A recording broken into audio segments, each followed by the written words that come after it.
Nombreuses sont les personnes qui souffrent du regard indifférent de la société, souvent stigmatisées, marginalisées ou même laissées pour compte. Ces personnes vivant avec un handicap se montrent cependant utiles. Ange Dagaret Dasso est directeur de cabinet à la mairie de Cocody à Abidjan. Aujourd'hui, malgré son handicap, il se sent fier d'avoir franchi plusieurs obstacles. Si je n'avais pas eu un père aimant, un père super, je ne suis pas sûr que j'allais être aujourd'hui parmi mes amis le plus fort. C'est mon père qui m'a inculqué que malgré mon pied droit malade, handicapé, il m'a dit je suis un homme et que je dois démontrer partout où je suis que je suis un homme.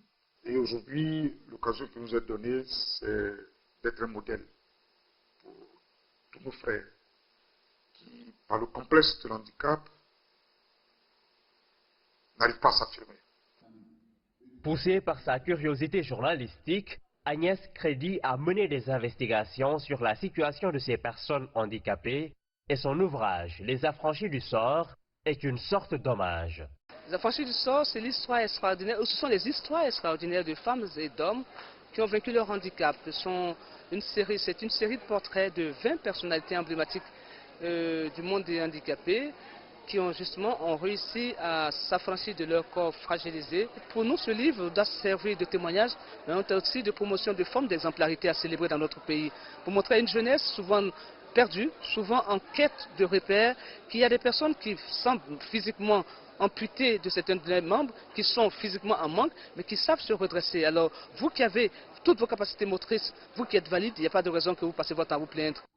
Selon le président de la Fédération des associations pour la promotion sociale des handicapés de Côte d'Ivoire, les autorités ivoiriennes ont fait des efforts pour donner de la dignité aux handicapés. Mais malgré tout, beaucoup reste encore à faire.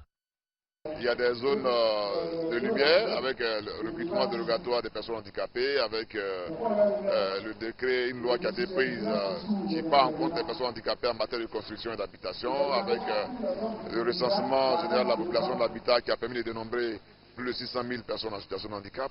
Et bien entendu, il y a des zones d'ombre, notamment l'éducation inclusive qui laisse à être réellement instituée.